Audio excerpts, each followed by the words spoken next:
नमस्कार, मैं उपेंद्र कुमार और आप देख रहे हैं लोकमत हिंदी। आज हम चर्चा करेंगे कि वोट चोरी को लेकर जो विपक्ष संसद से लेकर चुनाव आयोग तक मार्च किया, उसके बाद से उसे डिटेन कर लिया गया, राहुल गांधी हो या प्रियंका गांधी हो या अखिलेश यादव या तमाम विपक्ष के सांसदों को। लेकिन जो सवाल है इसमें सबसे बड़ी बात रही कि इसमें नेता जो अभी थे वो भी शामिल थे, विपक्ष के नेता। लेकिन सवाल ये है कि आखिर इसके बाद विपक्ष क्या करेगा? इलेक्शन कमीशन का रवैया क्यों ऐसा बना हुआ है? इलेक्शन कमीशन क्यों डिक्लेरेशन फॉर्म मांग रहा है? इन सारी बातों को समझने के लिए और इसे जानने के लिए हमारे साथ आशीष यादव जी हैं, मुंबई से जुड़े हुए हैं। कांग्रेस को बहुत करीब से फॉलो करते हैं, विपक्षी नेताओं को भी बहुत करीब से फॉलो करते हैं, तो इस पर बातचीत करेंगे और ये जानने की कोशिश करेंगे कि आगे इसके बाद विपक्ष की क्या रणनीति होगी। क्या विपक्ष अब समझ गया है कि बिना सड़क पर आए उसको न्याय नहीं मिलने वाला, या और क्या है आगे की स्ट्रेटेजी? तो आशीष जी, बहुत बहुत स्वागत है आपका। यस उपेंद्र जी, बोलिए। आज तो विपक्ष समझ गया, क्योंकि सुप्रीम कोर्ट, हम लोग कुछ दिन पहले ही बात कर रहे थे कि हो सकता है कि राहुल गांधी जिस बम की बात कर रहे हैं, अगर बम फोड़ेंगे उससे पहले वो सुप्रीम कोर्ट जाएंगे। लेकिन राहुल गांधी ने बम फोड़ा, उसके बाद सुप्रीम कोर्ट न जाने की बजाय सड़क का रास्ता चुना है। इसके पीछे कैसे इस चीज को, इस रणनीति को देख रहे हैं आप? देखिए उपेंद्र जी, जो पिछले सप्ताह राहुल गांधी जी ने जो प्रेस कॉन्फ्रेंस की, उसमें उन्होंने कहा कि मैंने एटम बॉम्ब डाला है इलेक्शन कमीशन पे।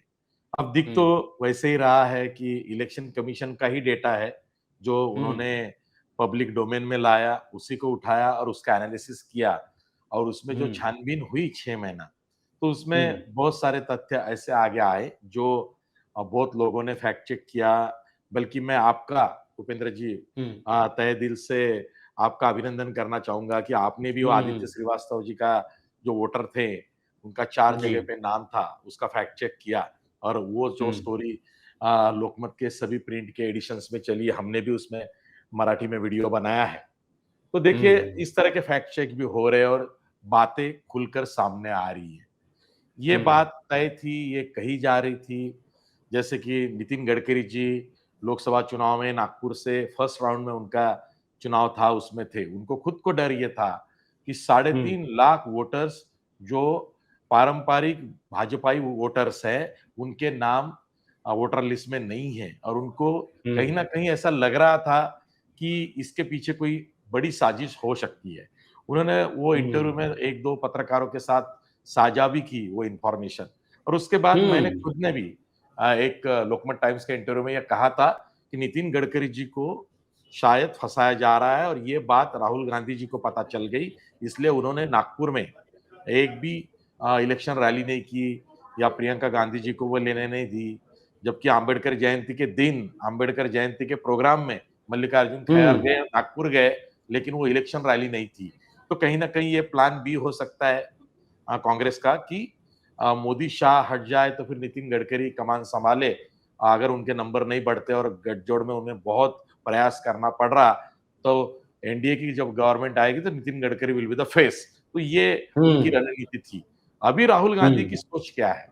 राहुल गांधी ने लास्ट सप्ताह जो प्रेस कॉन्फ्रेंस ली, उन्होंने उसी में से डेटा लिया, और मेरी जो जानकारी है कि ये पहली प्रेस कॉन्फ्रेंस है जिसमें उन्होंने वोटर लिस्ट पे कंसंट्रेशन किया। अगली जो 2-3 प्रेस कॉन्फ्रेंसेस रहेंगी, वो ईवीएम में कितने वोट्स गए, कैसे गए, ये, और उसके बाद और एक प्रेस कॉन्फ्रेंस रहेंगी कि ईवीएम में से कितने वोट्स बाहर आए, जिससे चुनाव पे परिणाम हुआ, कितने सीटों पे कहां-कहां कैसे-कैसे हुआ।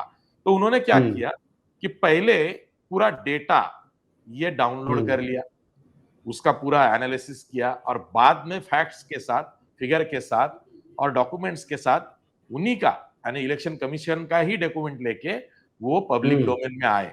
अब उनको ये पता था कि इलेक्शन कमीशन के रूल्स है, कुछ रेगुलेशंस है, उसके तहत इलेक्शन कमीशन उनको एफिडेविट मांगेगी, और इलेक्शन कमीशन का ही वो अधिकार है कि किसी को भी मिसलीडिंग स्टैंप लगा के उसको रिजेक्ट कर देना, और बाद में कहना अपने एफिडेविट पे भी ये बात कही और ये साबित होती नहीं है, चलो अब आप जेल की हवा खाओ, वहां जेल में जाओ। तो ये हो सकता है, ऐसा होगा, कोर्टबाजी होगी। मुझे जो लगता है वो यह है कि इलेक्शन कमीशन को राहुल गांधी ट्रैप करवा रहे। इलेक्शन कमीशन राहुल गांधी के खिलाफ कितना करेगा, नोटिस सर्व करेगा, 10 दिन बाद क्या करेगा, क्योंकि राहुल गांधी और उनके साथ अभी पूरा विपक्ष दिख रहा है। आज का सबसे बड़ा अगर कोई मुद्दा है तो ये है 300 से लगभग सांसद जो इंडिया अलायंस के है, कुछ उनके दूसरे भी पार्टनर्स है, ये लोग आज संसद से निर्वाचन सदन तक जा रहे थे, उन्हें अड़ाया गया, उनको पकड़ा गया, सबको अरेस्ट में लिया गया, डिटेन किया गया। ये जो आज माहौल बना है, इससे जैसे मैंने पिछली बार भी आपको कहा था कि जयप्रकाश नारायण जी की जो मुहिम छिड़ी थी, वो मुद्दा अलग था।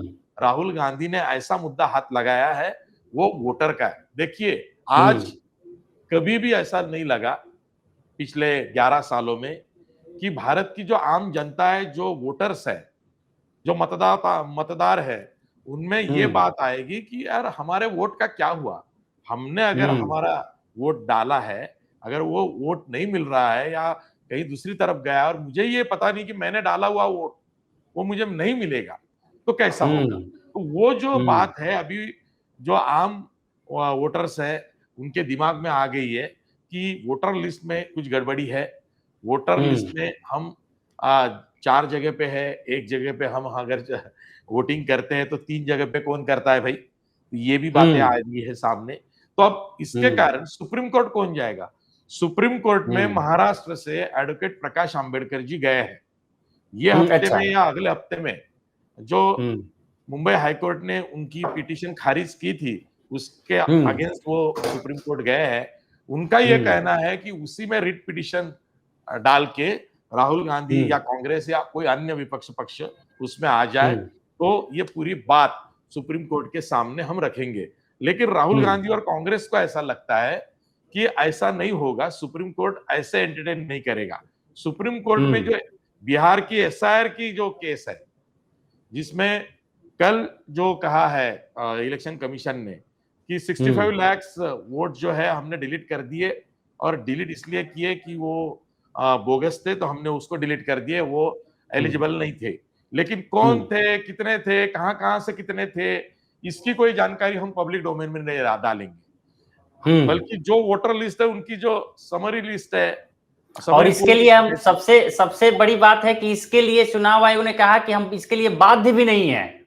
क्या उन्होंने कहा कि हमारे रूल्स एंड रेगुलेशन में वो बात ही नहीं है। अब देखिए, चुनाव आयोग जो है वो एक इंडिपेंडेंट बॉडी है, ऑटोनोमस बॉडी है, वो ये कह सकती है। लेकिन महाराष्ट्र के भी शिवसेना हो, राष्ट्रवादी कांग्रेस हो, इनके केस में चुनाव आयोग को पार्टी बनाया गया, बल्कि शिवसेना के केस में चुनाव आयोग को कम से कम 3 महीने रुकवा दिया गया था सुप्रीम कोर्ट की तरफ से कि आप कोई डिसीजन नहीं लेंगे इसमें। ये पहले जो अपात्रता का जो मामला है, एलिजिबल है या नहीं है, या वो एंटी डिफेक्शन लॉ के तहत एमएलए उसमें डिस्क्वालीफाई हो जाते हैं, तो इसमें पहले हमें तय करने दीजिए। तब तक के उन्होंने 3 महीने तक के रुकवाया था।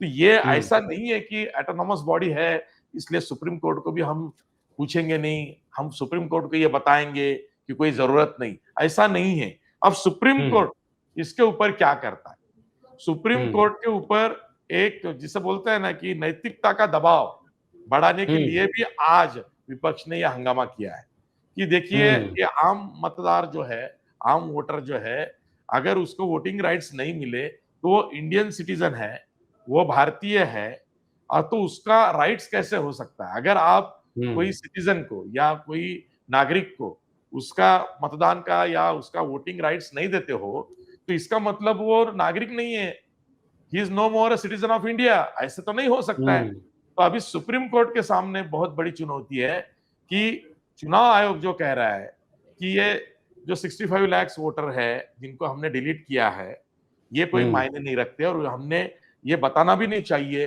कि इनको हमने क्यों खारिज किया। तो ऐसे नहीं हो सकता। अगर इंडिविजुअल केसेस आती है तो हम उसको देखेंगे। अब ये 65 लाख में से इंडिविजुअल केसेस जो चुनाव आयोग के सामने जाएंगे, और चुनाव आयोग ने ही डिसीजन लेना है, ऐसा चुनाव आयोग का कहना है। तो मेरे ख्याल से कल देखना पड़ेगा कि सुप्रीम कोर्ट इसमें क्या करता है। लेकिन सुप्रीम कोर्ट ने इसके पहले यह कहा था चुनाव आयोग को कि आप जो फाइनल वोटर लिस्ट है वो तब तक के फाइनल नहीं करोगे, तब तक के उसको अंतिम रूप नहीं दिया जाएगा, तब तक के कि सुप्रीम कोर्ट का एंडोर्समेंट ना हो। तो सुप्रीम कोर्ट क्या कहता है ये देखना पड़ेगा। और रही आपके सवाल की बात, तो यस, इसमें एक बात तो सही है कि सुप्रीम कोर्ट में जाने से पहले चुनाव आयोग जो धमकियां दे रहा है, ऐसा कांग्रेस को लग रहा है। जिस तरह से चुनाव आयोग ये कोई भी आरोप को झिड़कार रहा है, बिल्कुल आरोप करने के 1 घंटे में ही टेक्स्ट पोस्ट करके ये बोल रहा है कि ये मिसलीडिंग फैक्ट है, इसको कोई ये नहीं रखता है, जो भी है आप एफिडेविट पे कहिए, नहीं तो फिर माफी मांगिए।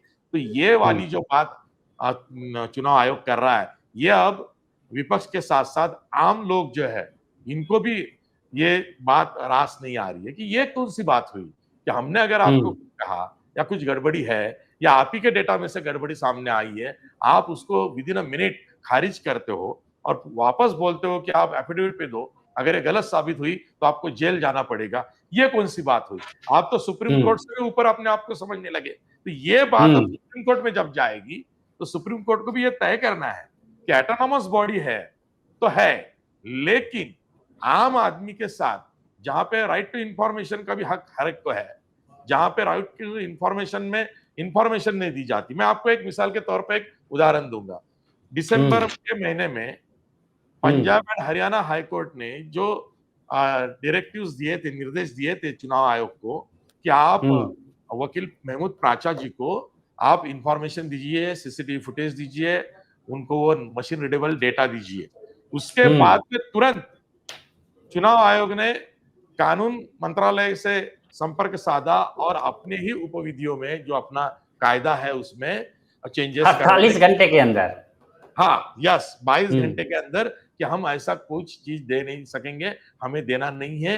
अब उसके बाद भी उन्होंने क्या किया कि अगर कोई चुनाव हो जाता है, अगर कैंडिडेट के अलावा किसी थर्ड पार्टी आदमी का अगर चुनाव आयोग को कोई ऐसी अर्जी नहीं आती है कि मुझे ये डेटा चाहिए, सीसीटीवी फुटेज चाहिए, और वो भी चुनाव आयोग को लगता है कि इसको देना चाहिए, तो वो 45 दिन के अंदर उसने वो एप्लीकेशन करना चाहिए। अदरवाइज हम वो सीसीटीवी फुटेज डिलीट कर देंगे। अब चुनाव आयोग अपने आप में ही संशोधन कर रहा है, अपने आप में ही अमेंडमेंट कर रहा है। तो ये सब चीजें जो है ऐसा लग रहा है कि चुनाव आयोग ही सुप्रीम बन गया है और सुप्रीम कोर्ट सिर्फ देख रहा है। तो अब ये सुप्रीम कोर्ट के सामने चुनौती जो आने वाली है, उस पे एक नैतिक दबाव बनाने के लिए कांग्रेस के नेतृत्व में आज विपक्ष रास्ते पे उतरा है। और मैं तो ये कहूंगा, चलो कांग्रेस रास्ते पर तो उतरी। हाँ, देर भला कांग्रेस सड़क पे तो आई। अच्छा, क्या आपको लगता है कि क्या इतना जल्द, चूंकि एक बड़ा अजीब प्रश्न है, जैसा आप कह रहे थे अजीत जी, कि आखिर इलेक्शन कमीशन डिक्लेरेशन फॉर्म जो मांग रहा है, जो एक धमकी, एक प्रकार से जो कथित धमकी दी जा रही है कि नहीं आप डिक्लेरेशन दो, भाई जो डेटा है वो आपसे ही डेटा है, जो हम लोगों ने निकाला, जो राहुल गांधी ने निकाल के दिया, उसके बाद हम लोगों ने निकाला। जो आप देखिए कि जब राहुल गांधी ने कहा कि आदित्य जो श्रीवास्तव है वो 3 जगह वोटर है, 3 स्टेटों में वोटर है, और सबसे बड़ी बात तो ये देखिए कि जब हम लोगों ने और डीप रिसर्च किया तो ये पता चला कि आदित्य श्रीवास्तव जो नाम का व्यक्ति है वो महादेवपुरा जो कंस्टिट्यूएंसी है कर्नाटक बेंगलोर की, वहां 2 बूथों में रजिस्टर्ड है उसका नाम। ये कैसे हो गया? आप सोचिए कि एक बूथ में आप वोट डाल के आइए, फिर दूसरे बूथ में आप जाइए वोट डालिए। 458 और 459, ठीक है, हम मानते हैं कि चलो एक स्टेट में एक हो गया, लेकिन आप एक ही स्टेट की एक ही कॉन्स्टिट्यूएंसी में 2 बूथों पे आप हैं वोटर, ये कैसे संभव है? बिल्कुल यही बात है। ये सिर्फ आदित्य श्रीवास्तव जी के बारे में नहीं है, महाराष्ट्र में भी जो 40 लाख वोटर्स बढ़े लोकसभा और विधानसभा के दरमियान, उसमें भी बहुत जगह पे ये हुआ है। इसीलिए महाराष्ट्र की भी machine readable data voter list की जारी नहीं की जा रही। क्यों नहीं जारी की जा रही? मामला machine readable data, Ashish ji, आज हम एक स्टोरी कर रहे हैं, वो कल या परसों तक पब्लिश होगी। उस स्टोरी में ये है कि लोग अब सवाल करने लगे हैं कि जो बिहार का एसआईआर आया है, स्पेशल इंसेंटिव रिवीजन जो आया है, वो महाराष्ट्र चुनाव में राहुल गांधी के उठाए गए सवालों के बाद आया है। मैं एक थोड़ा सा रिसर्च कर पाया हूं 2-3 कॉन्स्टिट्यूएंसी का, कि जो 2024 में लोकसभा चुनाव हुए और 2019 में लोकसभा चुनाव हुए, 2019 से लेके 2020 के दरमियान जो वोट बढ़ा है, मतलब मान लीजिए किसी कॉन्स्टिट्यूएंसी में 18 लाख वोट था 2019 के लोकसभा चुनाव में, उसी कंस्टिट्यूएंसी में वो वोट बढ़ के 18 से 19.5 लाख हो गया 2024 में। ये इन दोनों के दरमियान 5 साल के बीच में। अब वही जो अब उसी कंस्टिट्यूएंसी में जो एसआईआर किया गया है वही 1.5 लाख वोट निकाले गए हैं। मतलब कहने का मतलब ये है कि जो वोट बढ़े हैं, जितने वोट बढ़े उतने वोट निकाले गए। यानी कि हमको लग रहा है कि जिस प्रकार से, या और लोगों को लग रहा है जो राजनीति के जानकार हैं, उनका ये कहना है कि हो सकता है कि राहुल गांधी ने जो ये बढ़े हुए वोटों का मुद्दा उठाया है, इसलिए बिहार में ये ना हो कि जो बढ़ाए गए वोट थे पहले उनको जल्दी जल्दी निकाल दिया जाए। उपेंद्र जी, ये हमेशा कहा जाता है कुछ सालों से राजनीति में कि BJP always comes with a surprise. अब इलेक्शन कमीशन, चुनाव आयोग भी सरप्राइज के साथ आगे आ रही है। ये जो एसआईआर का मामला बिहार में हुआ है, मैं ये दावे के साथ कहने को तैयार हूं, और महाराष्ट्र का उदाहरण भी दूंगा, जिसका पिटीशन ये इस फरवरी के माह में कांग्रेस ने भी दाखिल किया है चुनाव आयोग के सामने। लोकसभा में जो महाराष्ट्र में इंडिया अलायंस को उपलब्धि मिली कि उनके 48 सीट्स में से 31 सीट्स आई, तो 125 ऐसे विधानसभा क्षेत्र है जिसमें कांग्रेस लीडिंग है, वहां से विधानसभा के वोटर्स लिस्ट में वोट काटे गए, ऐसा कांग्रेस का कहना है। यानी अब ये बात आगे आ रही है, और उसका डेटा भी राहुल गांधी शायद दिखाएंगे कि लोकसभा की जो वोटर लिस्ट है महाराष्ट्र की, उसमें से 7 लाख वोट्स कम हुए हैं, वोटर्स के नाम कट हुए जो जेन्युइन थे। जैसे कि नितिन गडकरी जी ने यह बात उठाई थी कि मेरे लोकसभा मतदार संघ में 3.5 लाख ऐसे वोटर्स थे जो बीजेपी को वोट करते थे, उनके नाम नहीं है। और वो साजिश लग रही थी सबको, इवन कांग्रेस को भी वो साजिश लगी कि नितिन गडकरी जी को शायद बीजेपी हराना चाहती है, इसलिए कांग्रेस ने उनको बाहर से मदद की, वो चुन के आए नागपुर से इस बार। साजिश आशीष जी तो तभी लगी थी जब हमारी आपकी बहुत पहले बात हुई थी लोकसभा, पहले से एक हम लोग लाइव सेशन किए थे जिसमें आपने कहा था कि नितिन गडकरी को टिकट दिया जाए या ना दिया जाए उसके लिए पर्यवेक्षक भेजे गए।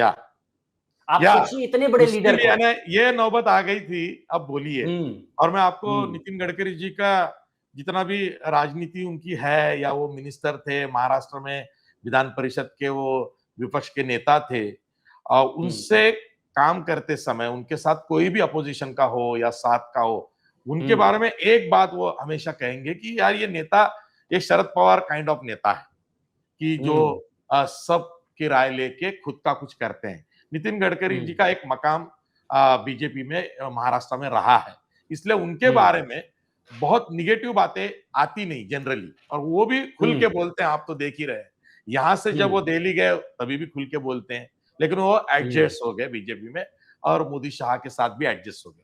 मैं ये जो बात कह रहा हूं कि अगर लोकसभा में महाराष्ट्र में अगर लोकसभा के वोटर्स लिस्ट में नाम किए गए थे, और उसके बाद में महाराष्ट्र के बीजेपी के जो यहाँ के अध्यक्ष है वो 24 जुलाई 2024 को चुनाव आयोग जाते हैं दिल्ली, और उनको बोलते हैं कि भाई इतने बड़े पैमाने में ऐसे नाम कट हुए हैं वोटर लिस्ट से लोकसभा के कि जो हमें चुनाव में मतदान करते थे, तो उनके तो नाम ही नहीं है। तो आप ऐसा कीजिए कि आप अभी वापस से वोटर लिस्ट अपडेट कीजिए, और फिर अगस्त सितंबर में महाराष्ट्र में वोटर लिस्ट अपग्रेड करने का SIR kind of he special incentive revision हुआ, उसमें 40 लाख बढ़े।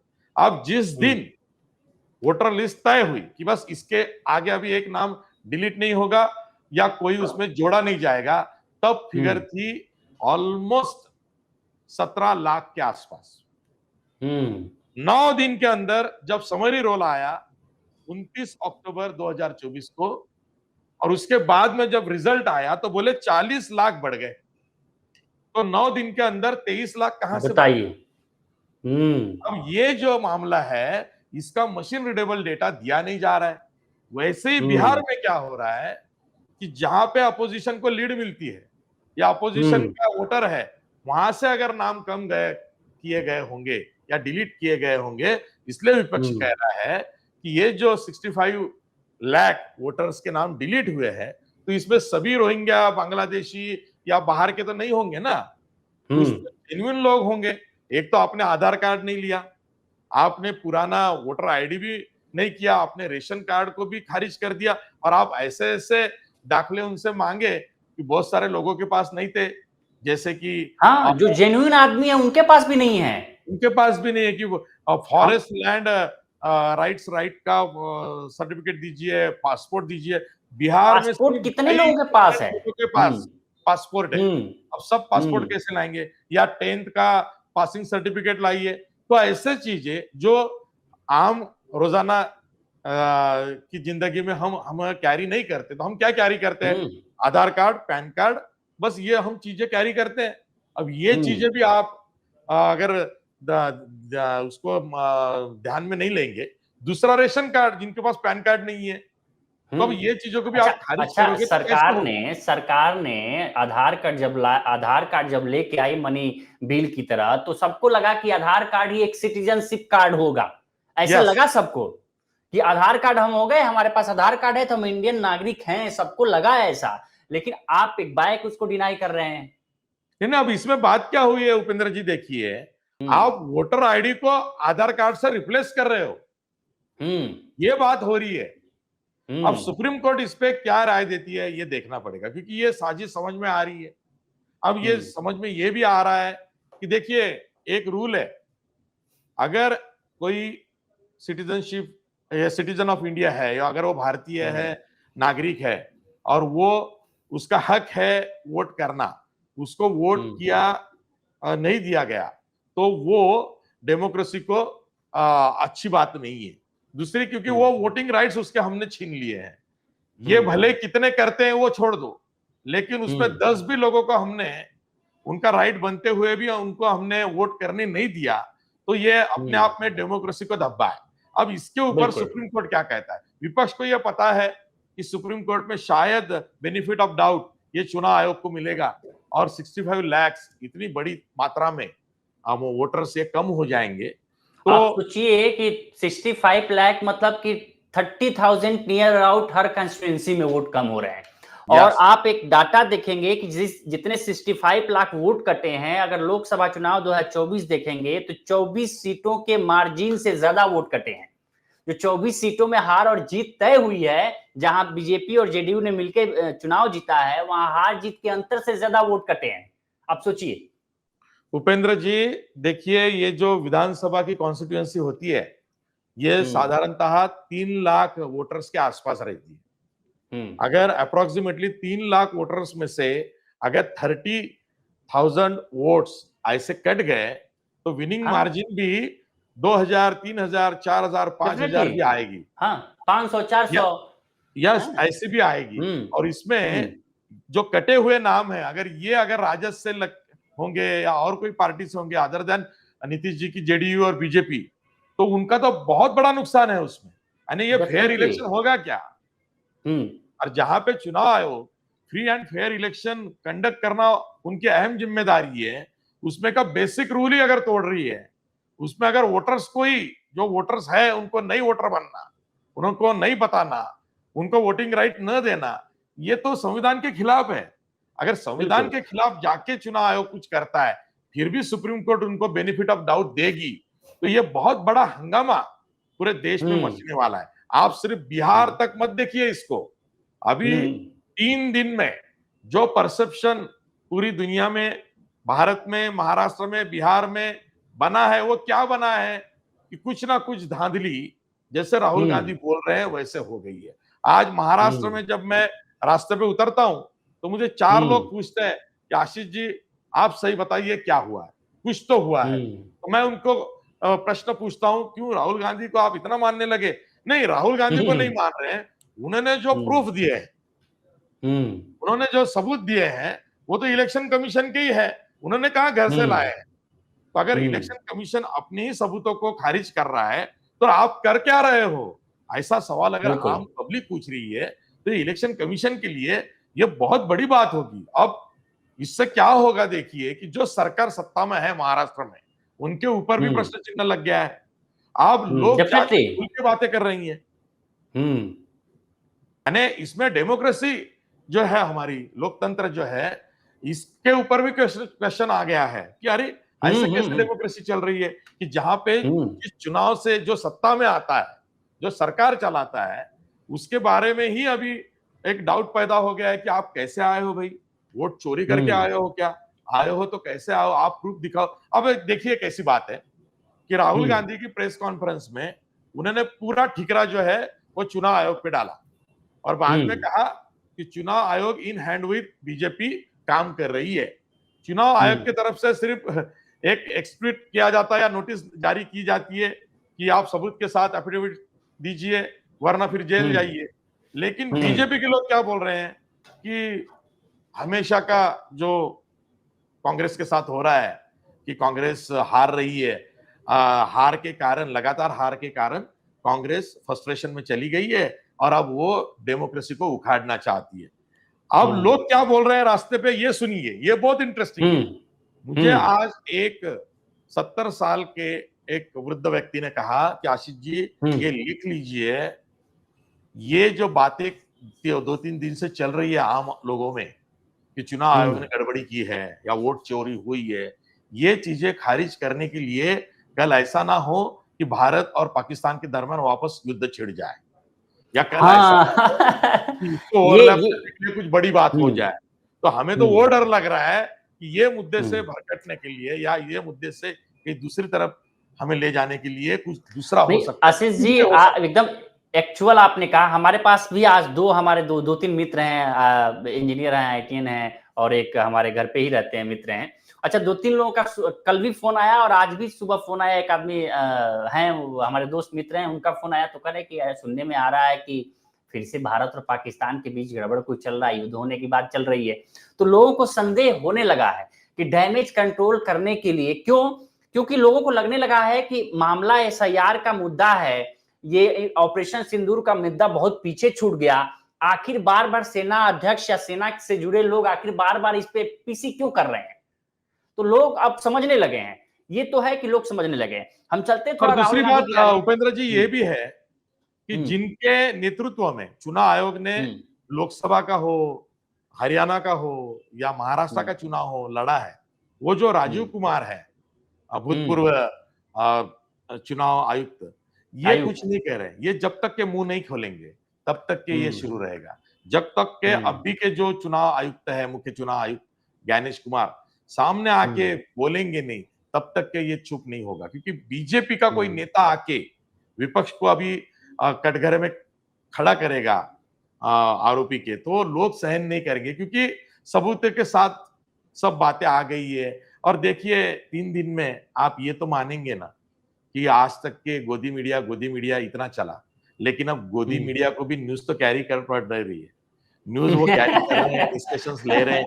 देखिए क्या यही खासियत है लोकतंत्र की। लेकिन हम लोग के वीडियो पे जो आपने पब्लिश करवाई, जो हम लोगों ने यहाँ से पब्लिश किया, आप उसके कमेंट देखिए। बस कमेंट देखने के बाद पता चलता है कि हाँ, लोग ये कह रहे हैं कि आपने मेन स्ट्रीम मीडिया से हट के आपने बहुत अच्छा किया, आपने रिसर्च लेके आया, आपने बहुत अच्छा किया। लोगों ने तारीफ की, उसमें बहुत उपेंद्र जी यही बात है, ना के मात्रा में लोग थे। देखिए सरकार क्या है, सरकार एक ऐसी निरंतर प्रक्रिया है जो सालों से चली आई है। वैसे ही चुनाव आयोग है कि वो 1960 से है या उसके पहले से भी है। वहां पे लोग आते जाते हैं, वहां पे सत्ता के पक्ष आते जाते हैं, लेकिन सरकार तो चलती है। वैसे ही लोकतंत्र जो है वो बरकरार रहना चाहिए। भारत के लोकतंत्र पे अगर कोई धब्बा लगता है तो वो चुनाव आयोग के धांधली के कारण लग सकता है। दूसरा कोई धब्बा लग सकता है अगर सुप्रीम कोर्ट कल जाके सत्ताधारियों के पक्ष में अगर कोई निर्णय देना शुरू कर दे तो तब लगता है। तो ये जो हमारे इंस्टीट्यूशंस है, डेमोक्रेटिक फंडामेंटल्स है, इसके साथ खिलवाड़ नहीं होना चाहिए। चुनाव आयोग के साथ खिलवाड़ हुआ है और चुनाव आयोग में जो लोग बैठे हैं वो बीजेपी की भाषा कर रहे हैं। ये एक परसेप्शन पब्लिक में जाना बहुत अच्छी बात नहीं है इंडियन डेमोक्रेसी के लिए। बीजेपी के ही सबसे बड़े लीडर हैं अटल बिहारी वाजपेयी। जब उनकी एक ओर से सरकार गिरी तो उन्होंने एक बात कही थी प्रधानमंत्री रहते हुए सदन में कि सरकार आएगी और जाएगी, लेकिन अगर मुझे किसी के सांसद को खरीद के सरकार बनाना पड़े तो मैं ऐसी सरकार को चिमटे से भी छूना पसंद नहीं करूंगा। तो लोगों के पहले जो लोग थे उनके अंदर थी नैतिकता कि हाँ ठीक है। आज लेकिन एलिगेशन लगता है तो आपको उल्टा लगाया जाता है। हम चलते थोड़ा राहुल गांधी की राजनीति पे एक बार समझ लेते हैं थोड़ा, क्योंकि पिछले दिनों राहुल गांधी ने प्रेजेंटेशन देने के बाद विपक्षी नेताओं के परिवारों को भी बुलाया था अपने यहाँ भोज करने के लिए। उसमें जो सबसे बड़ा नाम था, उसमें बड़ा चर्चा का विषय रहा रश्मि ठाकरे का। रश्मि ठाकरे पहुंची थी वहां, है ना। तो हमारी जो कुछ सूत्र हैं कांग्रेस में, जब उनसे रश्मि ठाकरे और राहुल गांधी की जब मुलाकात हुई तो राहुल गांधी ने रश्मि ठाकुर से कहा कि आप आ गई, बहुत बहुत शुक्रिया आपका। तो उन्होंने कहा कि आपने स्पेशल तौर से हमको आमंत्रित किया था तो मुझे आना ही था। तो राहुल गांधी को लगने लगा है कि हम विपक्षी नेताओं को के साथ ही उनके परिवारों से संबंध बनाएंगे तो हमारी और पकड़ मजबूत होती जाएगी।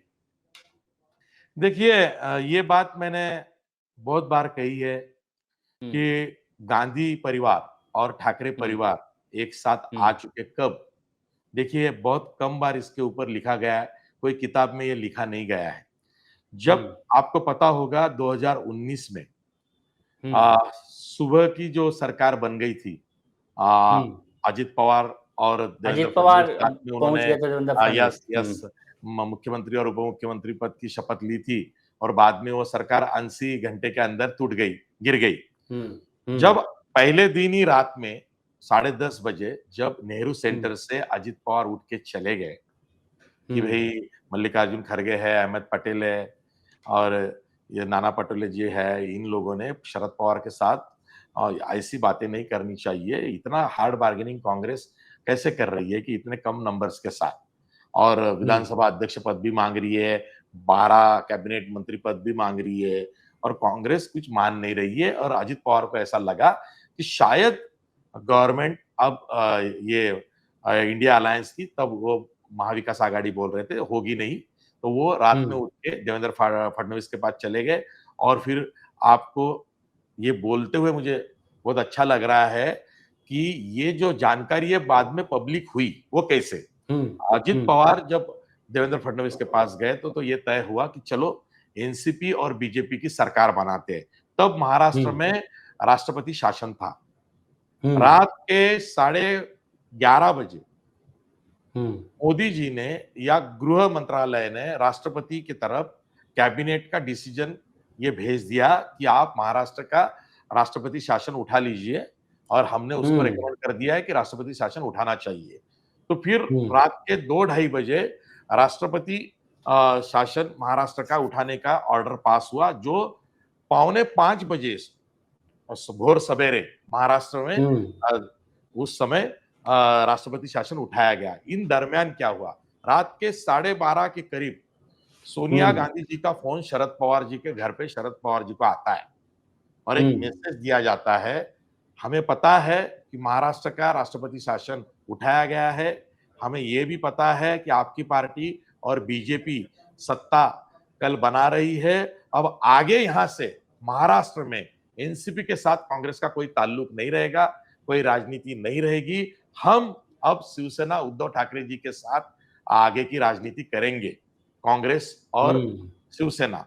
फिर जाके शरद पवार जी ने सुबह ये स्टैंड लिया कि अजित पवार के पास नंबर्स नहीं है, अजित पवार अपने बलबूते पे चले गया है, और शरद पवार ने कंसेंट देने से मना कर दिया। और उतनी देर में जो सुप्रीम कोर्ट का डिसीजन आया कि प्रोटेम स्पीकर का इलेक्शन जो होगा वो जिस चिन्ह पे या जिस पार्टी के इस पे चुन के जो आया है उसी को उसका वोट देना पड़ेगा। यानी जो व्हिप निकलेगा, क्योंकि कोई भी सदन में ऐसा एमएलए नहीं था कि जिसने एमएलए पद की वोट ली हो, क्योंकि नई शपथ नहीं ली थी, किसी ने भी शपथ नहीं ली थी, नया सदन चुन के आया था। तो ये डिसीजन तब के जो सीजेआई ये अपने एमवी रमना थे, तो उन्होंने वो दिया था। वो तब सीजेआई नहीं थे, सीजेआई चंद्रशेखर बोबड़े थे जो तिरुपति गए थे तब, और ये बेंच पे वो केस आई थी। तो वो डिसीजन आने के बाद व्हिप अगर लागू हो जाता और शरद पवार बोले मैं व्हिप लागू करूंगा, तुम लेके जाओ नंबर्स, तो अजित पवार के सामने कोई चारा नहीं था, उनके पास नंबर नहीं थे और सरकार गिर गई। अब मैं तभी कह रहा था कि सोनिया गांधी और उद्धव ठाकरे जी के बीच में एक ऐसा तालमेल बना है कि शरद पवार भले कुछ भी कर दे, हम दोनों साथ हैं।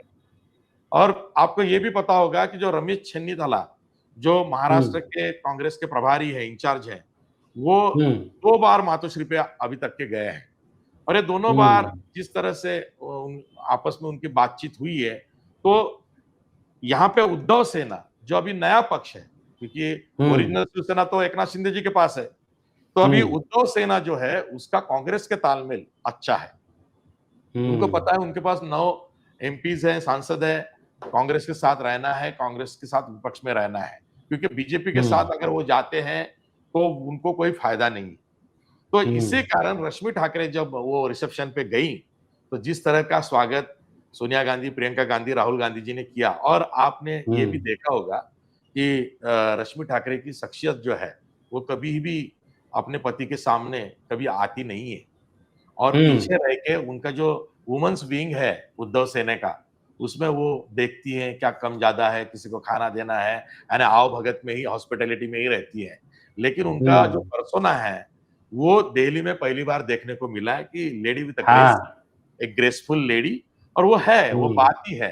हम यही कह रहे हैं कि जिस दिन ऐसा लगे कि बीएमसी के जो चुनाव आएंगे मुंबई महापालिका के, तो उसमें एक स्टार कैंपेनर उद्धव सेना के लिए रश्मि ठाकरे जी भी रहेंगी। उनका बहुत बड़ा fan following amongst the women है, लेकिन वो अभी तक के मान नहीं रही थी। लेकिन जबकि दिल्ली जाके जिस तरह का गेस्चर उन्होंने दिखाया और जिस तरह से उनको सराहा गया है, जिस तरह से खबरें बनी है, तो मेरे ख्याल से हम जिन्हें रश्मि वहीनी बोलते हैं, वो भी अब चाहेंगी कि खुल के आगे आके राजनीति करें। तो फाइनल हम यही समेटेंगे आशीष जी, लेकिन एक कमेंट के साथ कि आगे विपक्ष ये समझ चुका है कि नहीं, अब हमारा सदन नहीं सड़क का रास्ता ही हमें फाइनल मोड़ तक पहुंचाएगा। आज ही एक ऐसी चीज बताऊंगा, कल जाके वो आप भी बोलेंगे यार आपने हमारे शो में कहा था। देखो ये पूरा जो है ना, कि आपने जैसे मुझे पूछा था कि सुप्रीम कोर्ट क्यों नहीं जा रहे, राहुल गांधी जी ने चुनाव आयोग को ट्रैप में फंसाया। अब चुनाव आयोग के सामने ये चुनौती है कि 10 दिन बाद क्या करें। 10 दिन के बाद राहुल गांधी तो आरोप करने से चुकेंगे नहीं, वो तो आरोप पे आरोप लगाते जाएंगे, और उनके पास जो डेटा है वो इलेक्शन कमीशन का, चुनाव आयोग का ही डेटा है, वो रुकेंगे नहीं। तो उसके बाद चुनाव आयोग क्या करेगा? चुनाव आयोग खुद होके अगर कोई केस डालता है राहुल गांधी जी के ऊपर, तो राहुल गांधी को या कांग्रेस को पूरा हक है कि उनको कोर्ट में ले जाए, और जब बातें कोर्ट में जाएंगी तो सीधा सुप्रीम कोर्ट जाएंगी, क्योंकि राहुल गांधी नेता प्रतिपक्ष है, अपोजिशन लीडर है, और सुप्रीम कोर्ट में एडवोकेट प्रकाश आंबेडकर जी की केस ऑलरेडी स्टैंड हो रही है, तो वहां पे वो रिट पिटीशन जा सकता है। दूसरी बात, ये पूरा मिला के जो चुनाव हुआ है उसके बारे में, उसको तो आप ऐसे नहीं कर सकते हैं कि हम वापस से वो सब ठीक ठाक करेंगे, नहीं, वो तो हो चुका है। इसके आगे क्या? तो इसके आगे एक बड़ी मुहिम छिड़ी जा सकती है विपक्ष की तरफ से कि बैलेट पेपर पे चुनाव हो। ये पूरा जो आज हुआ है हंगामा जिसे बोलते हैं हम, या गोदी मीडिया भी बोलेगा, तो ये तो विपक्ष का हंगामा है।